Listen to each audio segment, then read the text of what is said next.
Today's guest is a three-time NFL All-Pro linebacker playing for the San Diego Chargers and Buffalo Bills during his football career. He's gone on to become quite the entrepreneur since with his own MMA promotion and sports clothing line. And this man's an absolute beast in the gym. I cannot wait to pick his brain on all things training and nutrition. It is Shawne Lights Out Merriman. Welcome to the Health Hack Podcast, Shawne. How you doing? I'm doing well. How about yourself? I'm doing really good, thank you. Even better for talking to yourself. And, I want to kick this off by asking you a question that some people may know, some may not, but the nickname Lights Out, I can see it behind you there as well. Where does this come from? Because there's a dance that goes with it as well, right? Yeah. So my sophomore year in high school, we were playing a football game and I knocked out four players in one game. In one game? One game. And after the game, I had, about 20 or 25 students come run up to me and said, "Man, you knocked those guys lights out."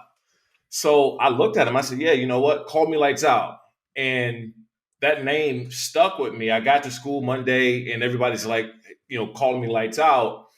I went home that day and I begged my mom to let me get a Lights Out tattoo with a hand switch and a light switch, a hand and a light switch on my right forearm. And initially she said no, she didn't want me to have any tattoos. I was 16 years old. Yeah. But after 2 weeks of me being annoying and persistent and asking her over and over again, she let me get it. And so that's when the Lights Out dance came from, by me flicking the light switch on and off. I love it. Do you know, it's so funny. My boyfriend's a huge fan of yours. He's a huge football fan. And he actually did a demonstration of your dance for me yesterday. He was like, "What is this dance?" And then I Googled it. I was like, it's not quite right, but you've clearly given this a little bit of practice. But this has become your entire brand now as well, hasn't it? The business things you've gone on to do as well. And like I say, I can see it behind you as well. And it's an identity of yours. And I think it's really the basis of your training as well, and what we've seen you do on the field and we see you do in your training, right? That power, that athleticism that you have. Yeah, initially it started off as, kind of a nickname, but over the course of the years and they kind of getting more of a national, more national recognition, it became a lifestyle, right? Like I was living like this lights out lifestyle. I was lifting weights all the time. I was, on Sundays for those 4 quarters, I was mean on the field. I had the blue mohawk and, I'll go and train, I was just always going 110 miles an hour. And that was just me. I was just always willing to go further than anyone else.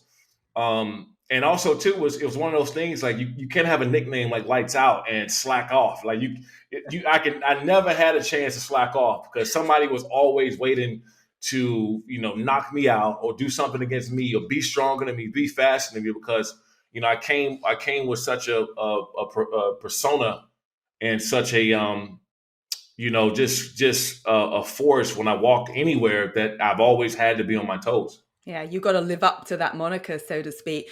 We've just obviously had the 2022 Super Bowl here in Los Angeles, LA Rams obviously taking the win. And I look at these players and the number of weeks you have to be at the top of your game and the intensity in terms of physically and mentally. And, so it's great to talk to someone that's been there and done it, trained and competed at the top of your game. How do you prepare yourself week in, week out to play at that intensity? It's not like you're playing tiddlywinks or you're going off for a run around the track, it's so physical. It's very physical, and the season is very long. And so people forget about that you really only have about 2 months off a year where you're not doing much. Then the rest of the time, you're in mini camps, in off-season practices, off-season workouts, and then you jump right back into training camp. And so, and I say this all the time, that first day of training camp, you're never 100% healthy, right? Like, you got a hand that's hurting, a wrist, lower back, a knee, shoulder, finger, something is always bothering you for those 7 months of the season. And then that's when, you got to learn how to bring it each and every day, wake up in the morning, you're sore and you're like looking at your legs, like how in the hell am I going to make it to practice today? How am I going to get through the day? And so that just, goes along with just having a mental capacity and mental toughness to be able to go out there and do something like that day in and day out. How much of the training was mental then? So how long have you been retired? What, about 10 years now, something like that? 2013. So almost, yeah. So how much of the training back then was mental, like mind therapy, mind training as much as the physical? It was a lot mental because the thing is when you get to that level, right, to playing in the NFL, the physical part, everybody has it. I mean, everybody's strong, everybody's big, everybody is athletic and explosive and just freakish athletes. Like even the guys that wasn't on the field that didn't get much playing time, they were like sitting on the sideline and still freakish athletes. And so I think that when you start talking about the different tiers of elite players, it really come down to the mindset. It's a Mm, mindset thing, and which guys are willing to do more, which guys are willing to play through pain, which guys are willing to find a way to get over that hump, right? mm. Because I don't care who you are, you can be the greatest athlete, the God's gift from earth. Like you got a point where you hit that wall, and then the elite guys find a way to jump over it and then keep going. And that to me is what would separate from the good from the great players. Do you think that's inbuilt in you? Is that something innate, or do you think it can be trained? Do you think anyone can learn to sort of push past that point where it's uncomfortable and it's difficult? Everyday people as well, when they're facing obstacles for their own training for fitness. Yeah, I mean, look, you really don't start to work and see what you can really do or see who you are or see how far you can take yourself until you push past that threshold. Like everybody gets to that point, and then that point decides who you are and who you're going to be. And Mm, so some people shut it down. They get to that point and say, I can't do it anymore. It's too tough. I don't want to do it anymore. It's not worth it. They find an excuse. And those other people saying, no, we're going. We're doing it no matter what. And they keep moving forward. And that to me, whether you're on a football field or fitness, it's like, when I go and you plan and or you're running, you get to a point where like I'm tired, right? I'm sore, I'm exhausted, and then like that extra last couple of sprints is where you actually have that breakthrough or that mm. last workout or whatever that last thing is when you have that breakthrough is when you find out who you really are. Yeah. In terms of the physical, you were known for your like hard hits and your intense defense. Just talk us through, what did your training look like at that time? So your strength and conditioning training, the stuff you used to do in the gym, because I've seen some crazy stuff from tire flipping to bags being swung from side to side drills. What did that kind of routine look like for you? Well, when I was when I was a player, I trained totally different, right? I was training because I was going against 300, 6'7", 350-pound offensive linemen. Or you were going up against a fullback that was 5'11", 6'1", 255 pounds of and 8% body fat. Like these guys are just animals, right? So you're training your body for that. So it's a lot of heavyweight pounding, a lot of heavy squat, heavy bench, heavy hanging, power clean, those things in order to sustain like your body breaking down over the course of a season, right? I mean, you had to train that way. Like there was no other way. Your body just would not be able to take it if you Mm, didn't have enough to do that. Stacking 4,000 or 5,000 calories a day. You're drinking a gallon, almost 2 gallons of water a day because you're constantly sweating out and doing things. So that was, as a player. Now it's more of, being agile, being mobile, having the flexibility. I'm really big into hot yoga now. Like I do a mm, couple of days a week, on top of my MMA training and stuff like that. Because now it's about longevity, making sure it's about feeling good, right? You will always love to look good, but if you look good and you stiff and you can't get out of bed and you're sore constantly, it's not worth it. That's really interesting. I was going to ask you, how's your training changed? How's that transition been from, being a full-time athlete to obviously being incredibly fit still today, but training differently? And I think a lot of principles you can take from sport, can't you? There's a lot of things you probably still do. You've learned, your body knows how to do those things, but you adjust it to every day. And probably what you do now is more akin to what, your everyday athlete, if you like, or fitness enthusiasts listening would want to replicate. So you mentioned hot yoga. I love that. I think more and more athletes are doing that as well. Do you feel like your knowledge has improved even since your playing days as well of your body and how it responds to training? Big time. I mean, I wish, I jokingly say this, and I say it to a lot of guys that I played with or played against it in my era, in my time, Mm, that I wish I knew what I knew back then that I know now, right? Like I didn't believe in dieting. Like dieting was just like, okay, cool, it doesn't matter. I'm going to burn, 2,000 calories a day or whatever, so it doesn't matter, right? I'm going out there burning it off so I can eat pizza. You could drink whenever you want to, drink soda. It didn't matter. I was doing whatever I wanted to do.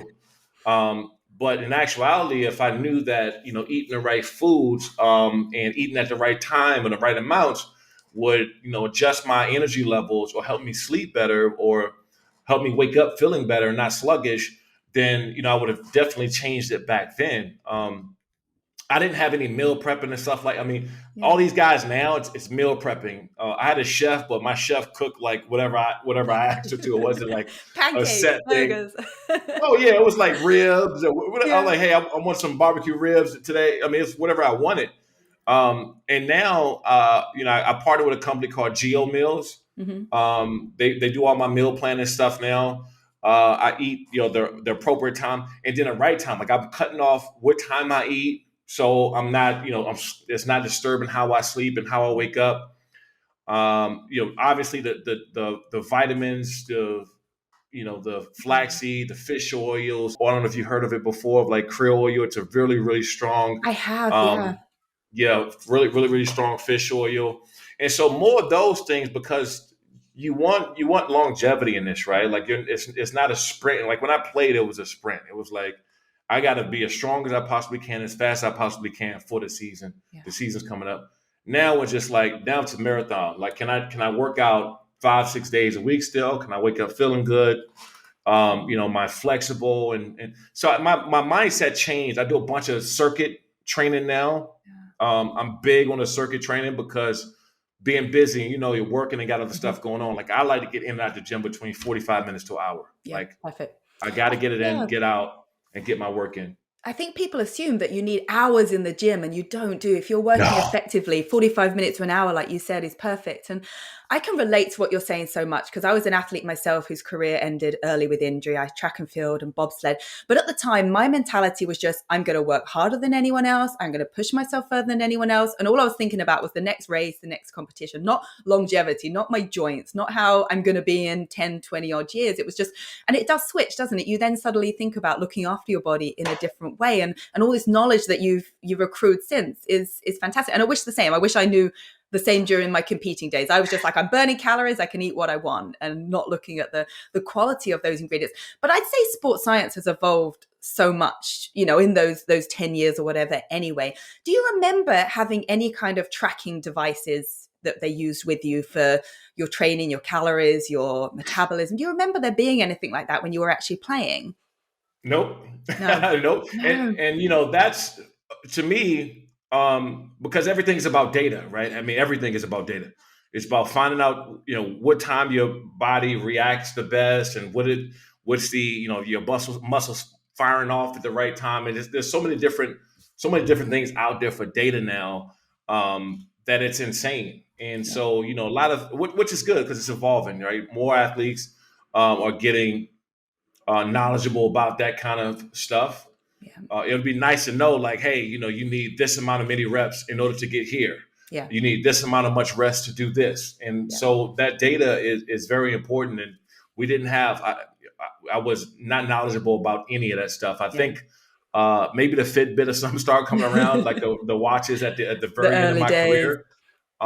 But that was about it. Yeah, it's come so far. The sponsor of our podcast, Lumen, can track your metabolism in real time. So, a lot of the fighters, the UFC fighters, are using it to say, am I in the fat burning zone? Can this help with my weight cut? Everyday people like, well, I feel like I'm eating the right things, but am I actually in the fat burning zone? We have to get you one to try out. Actually, you'll love it because it sounds like you're really into all that science stuff. How aware are you of your metabolic health and your metabolism? Is that something that you sort of tap into and look to try and boost in any way? I don't know. I don't calorie count per se because I do. I mean, I'm still hitting it pretty hard, like at least 5 days a week, um, and I'm still pretty active. So I know that if I don't, eat the wrong things or I eat a certain amount, like I believe in consistency, right? And the only way that I believe you should track every single thing you do is if you got a competition or something coming up, you have to do it. But we get, I think people get so tied up in going like cold turkey style with anything, Mm, right? Just like I'm doing it this way, I'm gonna be so strict. And it's really about consistency, right? If you're like eating change, you don't have to go full on one way, like, hey, just do a little bit, do a couple things better, right? Eat one meal less or replace it with this. Eat at this time. Work out, do another day or two of cardio or nothing. So it's Yeah. just about consistency and having that. You don't even have to work out 5, 6 days a week. If you're getting a constant 3, 4 days a week, and that's more than enough to stay in really good shape. Consistency, I think, underrated, should I say. I think, like you say, we look at, like I was saying earlier, you've got to do 2 hours in the gym, or I've got to eat so strict and I can't fall off, track, etc. But, it is just doing those things consistently. And in terms of how you like to eat, are you someone that's, little and often, that, that's kind of an older school of thought that, we need to keep the fire burning, keep our metabolism revved up the whole time? Or do you subscribe more to that sort of intermittent fasting where you cut off your food at a certain time, maybe wait a little bit later to eat? What's your pattern look like? Yeah, I try to stop eating by 8 o'clock. And this goes into finding more about your body and getting older, right? I mean, I noticed that my body reacted to certain foods different because I had tests done. Like if I eat this, then I might be allergic to this, or this might have some gluten. So I'm more in tune with my body. So I know that if I stop, because I would wake up in the middle of the night. Well, it was my food digesting like in the middle of the night, and I just wake up and I wouldn't feel that great when I wake up. I Yeah. wouldn't sleep as well. So I really started to look at that. I said, you know what, let me try this out. I found out everything I'm supposed to do, and I really cut off eating around 8 o'clock. Mhm. And then I try to sleep at least 6 hours, 6, 7 hours a night.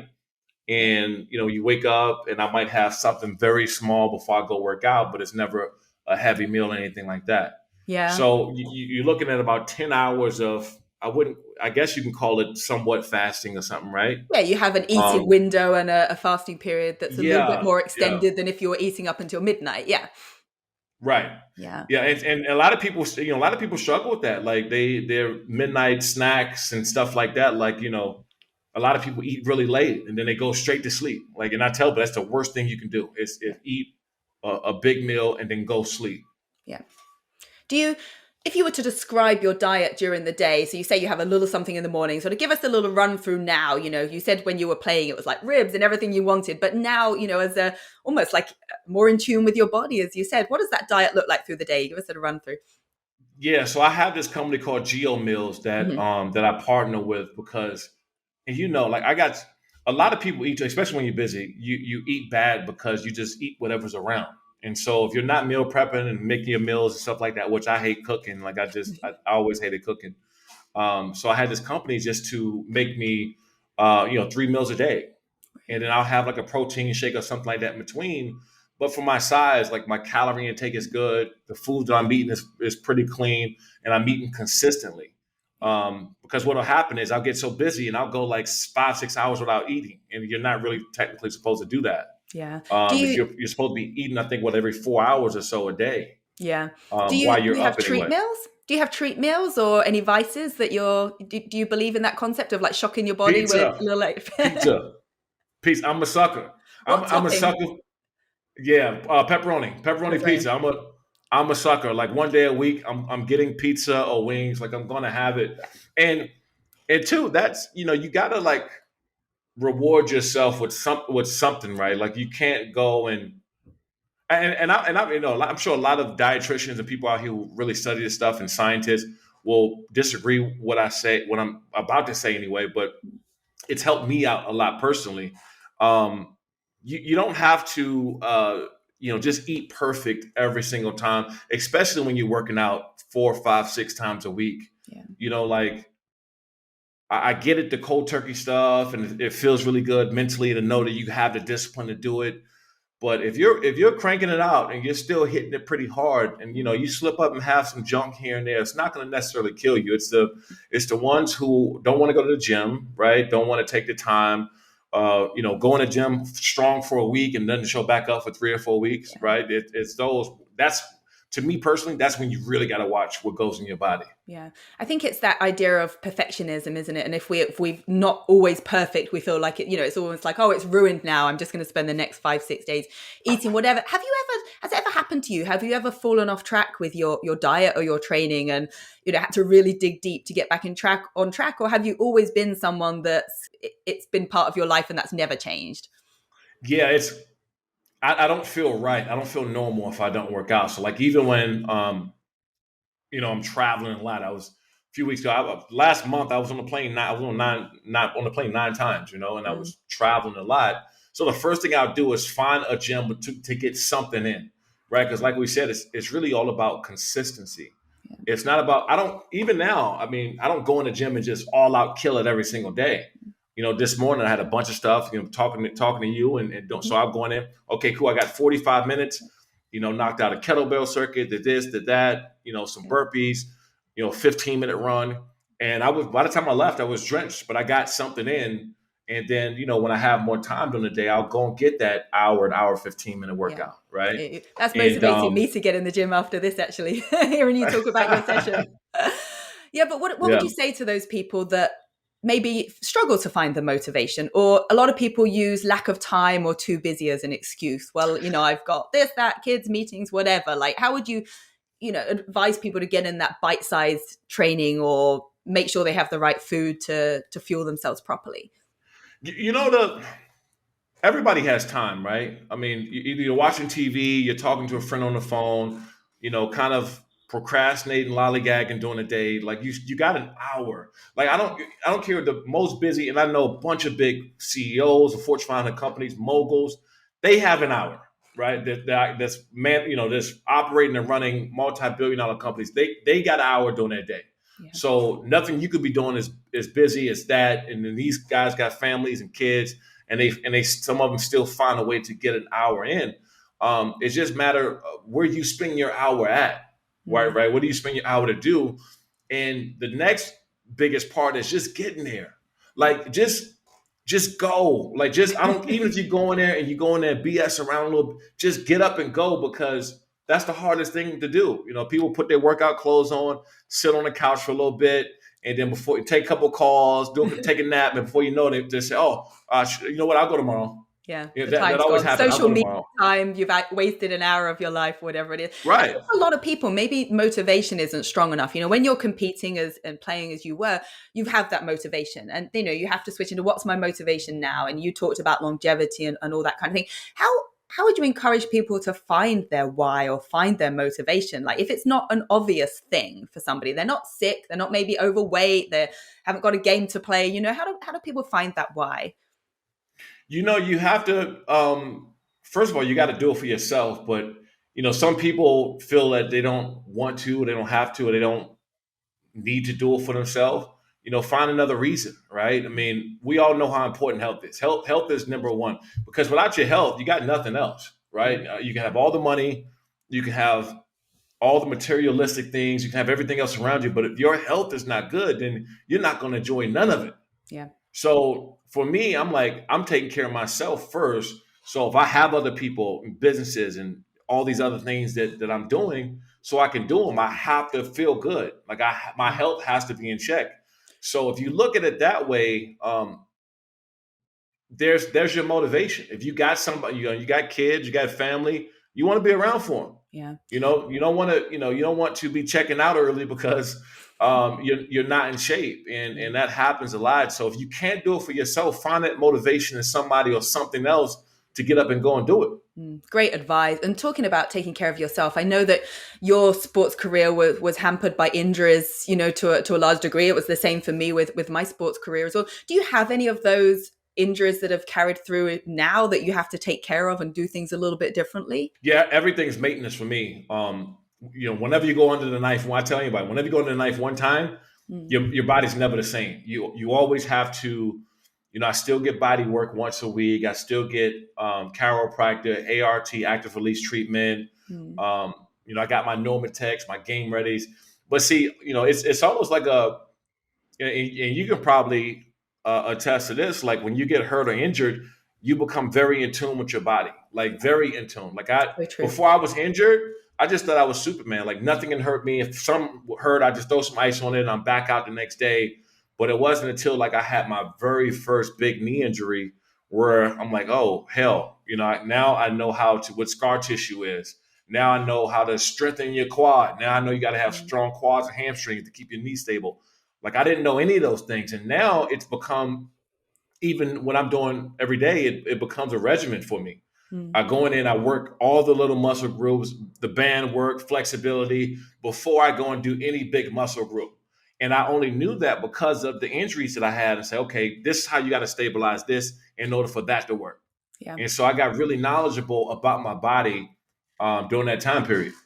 Yeah, and I think that's something a lot of us can take as well, because the everyday person that has a very little time to work out probably go from sitting like I am in a chair and, right, I'm going to go to the gym, I'm going to get in my hour, and you've probably ended up with a bad back or knee because you're not necessarily conditioned to go from 0 to 100 and then back to your desk again. So what advice or what bits of exercise or recovery methods do you think all of us can incorporate into our workouts or our day to, prehab almost for the everyday person, to avoid the injuries that come with the sedentary working lifestyle for a lot of people?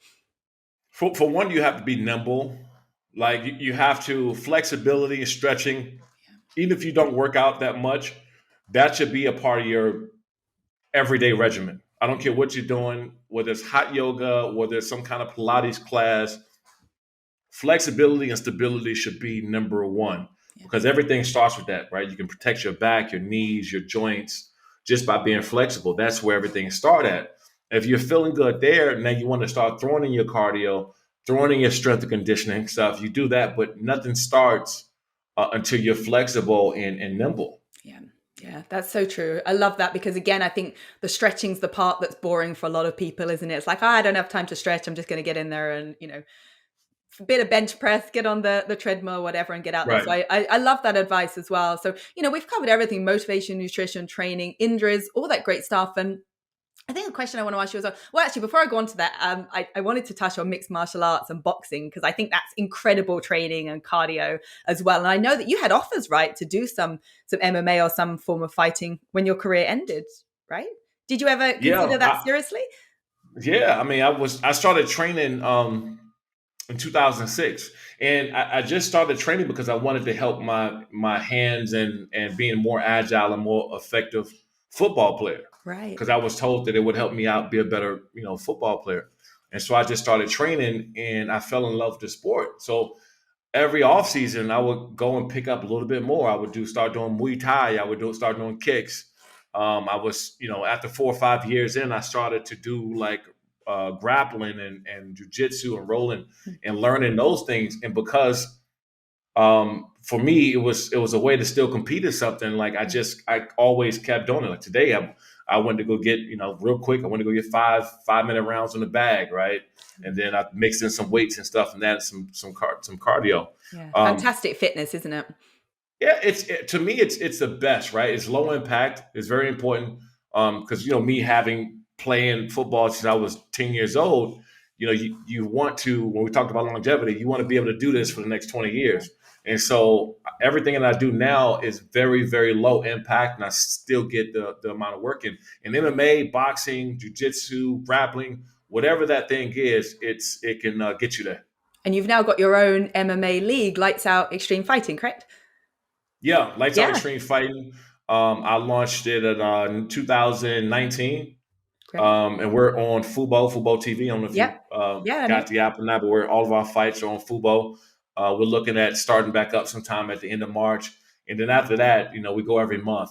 There's one thing about MMA, it's not like football, right? There's no off season. You got it's a fight a month, year round, and we'll get a month or two off, and then we'll get right back to it. So this sort of leads to the question I was going to ask you, sort of to sign off, really, was what lessons does sport teach you? Because I'm already identifying that you've taken that mindset of an athlete into your entrepreneurial ventures and putting it towards something else you're passionate about. So what does sport teach you in life? What skills can you translate to everyday life? For me, it's discipline. And I don't care what sport you play, it teaches you a level of discipline, how to work out every day and set your mindset and get up at a certain time, be somewhere at a certain time, and consistency. It's just number one would be discipline. Two would be just overcoming adversity, because, like I said, every day you're not going to feel great. You might have some injury, like I did or you did, and you have to find a way to overcome that. And with those two things, I really believe you're capable of doing anything in this world, because everything starts with discipline and overcoming adversity, because you face it in some shape or form every single day. You got those two things that you can do anything in this world, in my opinion. Yeah, I 100% agree. I absolutely love that. What's next for you? What else do you want to achieve in your business and your athletic career at this point? Well, for me, it's just really expanding the brand with Lights Out. We got a great opportunity because we got some great fighters. I'm going to be launching the Lights Out brand apparel back in the stores here within this year, Great. and getting that back going again. Things seem like it's kind of Mm, normal again, and retail and everything's picking back up.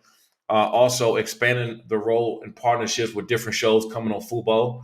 yeah. I produced and wrote a show and shot a pilot for about athletes transitioning from other sports into MMA. Oh, I love that. That's going to be coming out very soon. And so it's really about expanding the brand. And that, for me, I'm like, I have the energy to do it. So I'm like, I might as well go ahead and do it. Uh, a lot of people don't like those 5:30, 6 a.m. wake ups and working those 12, 13-hour days. But for me, it's like I'm doing something that's fun for me. Yeah, you're a huge inspiration, and thank you so much for sharing all of your insights that you have today with our listeners. I've really learned a lot, and hope everyone really enjoys this episode. Thank you so much, Shawne, for joining us here on the Health Hack Podcast. Appreciate it. Thanks for having me. Thank you.